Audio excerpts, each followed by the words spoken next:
या कुक्षि विवरे कृत्वा स्वयं रक्षति सर्वतः नमामि जननीं देवीं పరాం ప్రకృతి రూపిణి. మాతృదేవో భవ, పితృదేవో భవ. నేను మీ డాక్టర్ శ్రీధర్. నా నెంబర్ 9295909819. ఇప్పుడు మనము పరాభవ నామ సంవత్సరములో గోచార ఫలితాలు ద్వాదశ రాశుల వారికి ఏ విధంగా ఉంటాయి అనేటటువంటి విషయాన్ని మనం తెలుసుకునేటటువంటి ప్రయత్నం చేద్దాము. ఇది పూర్తి సశాస్త్రీయంగా, ఇందులో నా కల్పనలు కానీ నా భావాలు కానీ ఏమీ చూపించడం జరగదు. కేవలము సశాస్త్రీయంగా మాత్రమే చెప్పడం జరుగుతుంది. కర్కాటక రాశి వారికి పరాభవ నామ సంవత్సరంలో గోచార ఫలితాలు ఏ విధంగా ఉంటాయో తెలుసుకునే ప్రయత్నం చేద్దాము. ముందుగా ఏ ఏ నక్షత్రాల వారు ఈ కర్కాటక రాశికి చెందిన వారు అవుతారు అనే విషయాన్ని తెలుసుకుందాము. వీరు పునర్వసు 4వ పాదం, పుష్యమి 1, 2, 3, 4 పాదాలు, అలాగే ఆశ్లేష ఇవి 1, 2, 3, 4 పాదాలు.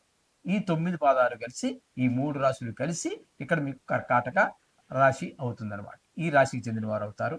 కాబట్టి ఇది పాదాలు నక్షత్రాలు తెలిసిన వాళ్ళు మీరు తప్పకుండా కన్ఫ్యూజ్ లేకుండా చూసుకొని ఇక్కడ మీ యొక్క రాశి ఫలితాలని చూసుకోవచ్చు. ఇక్కడ ముఖ్యంగా ఈ రాశి వారికి గురువు 31వ తారీఖు 5వ నెల 26 వరకు మిథున రాశిలో ఉంటారు, అంటే వ్యయస్థానం అవుతుంది. తదుపరి ఆయన మనకి జన్మంలో ప్రవేశిస్తూ ఉన్నారు. 31వ తారీఖు 10వ నెల 2026 వరకు గురువు కర్కాటకంలో ఉన్నారు. అన్నట్టయితే ఇప్పుడు మనం కర్కాటక ఫలితాలు చెప్పుకుంటున్నాం కాబట్టి జన్మం అవుతుంది. ఇక అక్కడ నుంచి తదుపరి ఆయన సింహరాశిలో ప్రవేశిస్తారు. సంవత్సరాంతం వరకు కూడా అక్కడే ఉంటారు. అందుచేత అక్కడ మీకు చెప్పాలి అన్నట్టయితే కర్కాటక రాశి వారికి ఈ కొద్ది కాలంలో అక్కడ కూడా మళ్ళీ వక్రం ఉంది. ఈ విధంగా గురువు 3 రాశుల్లో సంచారం చేయడం ద్వారా భిన్నమైనటువంటి ఫలితాలన్నీ వ్యయంలోను, జన్మంలోను, ద్వితీయంలోను. కాబట్టి ద్వితీయంలో ఉన్నప్పుడైనా మంచి ఫలితాలు ఇచ్చే అవకాశం ఉన్నదా అన్నట్టయితే లేదని, ఎందుకంటే వక్రించి ఉంటారు కాబట్టి చాలా కాలం అక్కడ కూడా. కాబట్టి అంత అనుకూలమైనటువంటి ఫలితాలు అయితే ఇవ్వజాలరు ఆయన కూడా. తదుపరి కేతు గ్రహ సంచారం తీసుకున్నట్టయితే ద్వితీయ స్థానంలో కొంతకాలం ఉంటున్నారు. ద్వితీయ స్థానంలో కొంతకాలం ఉండి తదుపరి జన్మంలో ప్రవేశిస్తూ ఉన్నారు. కేతువు జన్మంలో ఉన్న, ద్వితీయంలో ఉన్న ఏ విధమైనటువంటి ప్రయోజనమో లేదు, కొంచెం అనుకూలమైనటువంటి ఫలితాలను ఇవ్వజాలరు. ఇక రాహుగ్రహ సంచారం తీసుకున్నట్టయితే మీకు అష్టమంలో నుంచి కొంతకాలం ఉండి తదుపరి సప్తమ స్థానంలో ప్రవేశిస్తూ ఉన్నారు. ఆ సప్తమ స్థానంలో ప్రవేశించంటే మకరంలో ప్రవేశిస్తున్నారు. కాబట్టి ఇక్కడ రాహు పూర్తిగా ప్రతికూలుగానే ఉన్నారు, కేతువు ప్రతికూలంగానే ఉన్నారు. గురువు కొద్ది కాలం మాత్రమే, చాలా తక్కువ కాలం మాత్రమే అనుకూలమైనటువంటి ప్రదేశంలో ఉన్నారు. ఇక శని భగవానుని కనుక మనం తీసుకున్నట్టయితే 9వ స్థానంలో ఉండటం ద్వారా ఆయన కూడా అంత అనుకూలమైనటువంటి ఫలితములను ఇవ్వజాలరు టోటల్గా. ఇకే ఇక్కడ మనం చెప్పుకోవాల్సింది ఏంటి, ఈ రాశి వారికి ఒడిదుడుకులుగా ఉంటుందండి ఖచ్చితంగాను. ఆదాయానికి మించిన ఖర్చులు చేస్తూ ఉంటారు. చేయి పనులకి అనేక రకాలైనటువంటి ఆటంకాలు కలుగుతూ ఉంటాయి.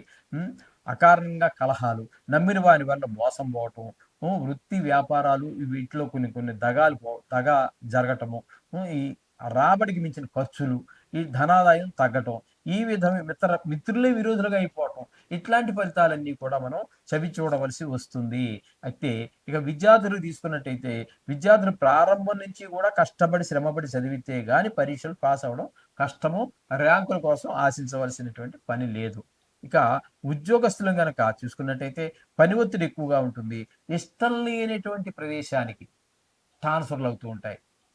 అక్కడికి వెళ్ళి మళ్ళీ అనవసరమైనటువంటి శ్రమ, మళ్ళీ సంసారం ఒక దగ్గర, లేకపోతే సంసారం మార్చినప్పటికీ కూడా మనకి ఇష్టం లేనటువంటి ప్రదేశంలో ఉండటం ఒక బాధాకరమైనటువంటి విషయంగా అనిపిస్తూ ఉంటుంది ఉద్యోగస్తులకి. ఇంకా వ్యవసాయదారులు తీసుకున్నట్టయితే 2 పంటల్లోనూ కూడా ఆశించినటువంటి ఫలితం రాదు. తద్వారా వాళ్ళకి అప్పులు మిగిలిపోతాయి, రుణాలు మీరు పెరిగిపోయేటువంటి అవకాశం ఉన్నది. ఎందుకంటే 2 పంటల్లో ఒక పంట వచ్చినా చేతికి, ఒక పంట రాకపోయినా దానికి సరిపోతుంది అనుకోవచ్చు మనకి ఇక్కడ.